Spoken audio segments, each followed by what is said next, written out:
Well, why don't we turn the tables here and you interview me? I'll answer your questions. Interesting. I can live with that.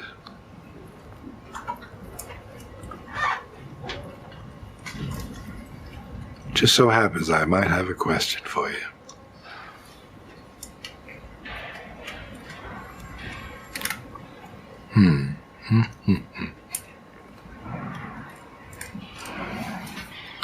What do you think about me? Anything good, bad, or indifferent? Yeah, some of each. The issues about your behavior, I think there are really a couple things to say. The things that I'm most sure of, based on the information you've told me, are that your principal problem has been a warp in your personality. And we classify personality according to different types. And there are two types of personality features that you have a great deal of. The first of them is called antisocial personality disorder. What it refers to behaviorally is someone who does not have a conscience, does not have remorse, does not feel a sense of guilt about most of the bad things they do, is impulsive and violent.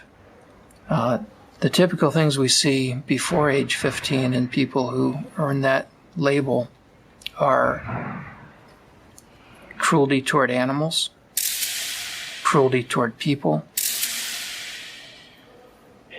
And an awfully interesting part of that condition is that we've got a little bit of knowledge of what causes it and where it comes from.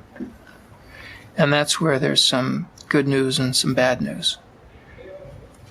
The bad news is that part of where that comes from is hereditary. That there's a genetic basis to being a fearless person. And you've told me about how rarely you have any experience that even begins to resemble nervousness or fear. It takes extreme things to make you have a sense of impending danger. Normal people get fearful about a wide variety of things frequently and would be beside themselves with the kinds of experiences that you had on a weekly basis. You couldn't have done the things you did if you were capable of ordinary fear.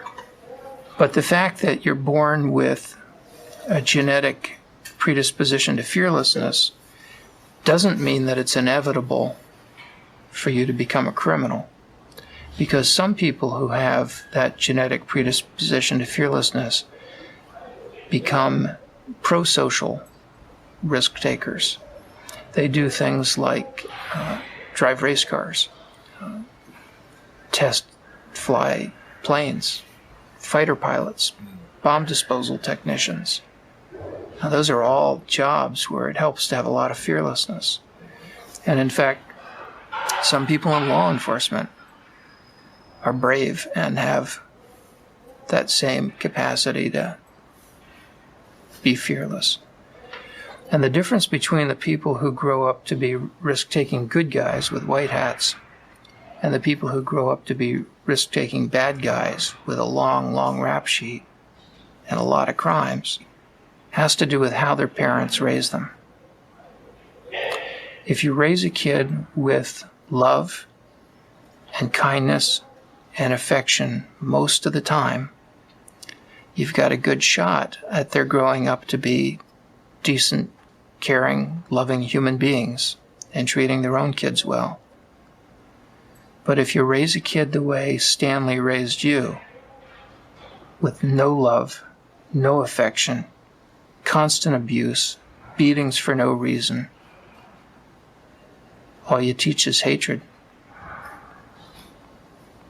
You make it impossible for that child to grow up and form strong attachments and loving, caring relationships or to be willing to risk themselves to protect the world. So I think you got to be this kind of antisocial, psychopathic person, both by getting Stanley's genes and having Stanley's parenting and your mother's cold, standoffish way of treating you. In other words, that part of you was both born and made. But your own kids and your own grandchildren will turn out according to how you and Barbara raised them, despite whatever genetic influence there may be.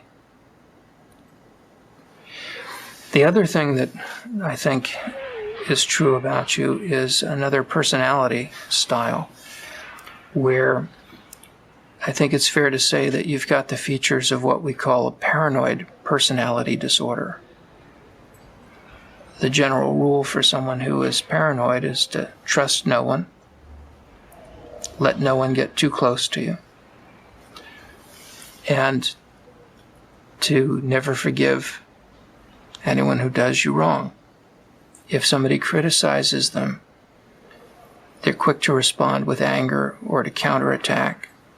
If somebody humiliates them, then they must have revenge. About 1 to 2% of the population has the paranoid personality disorder.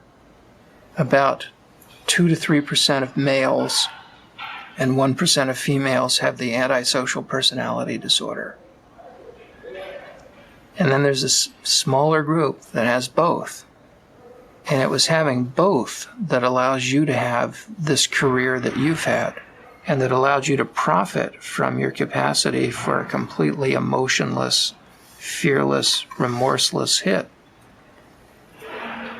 By being free of any conscience, and also free of friends and of people who could bring you down, you were able to have a very long run as a successful contract killer, which is quite unusual.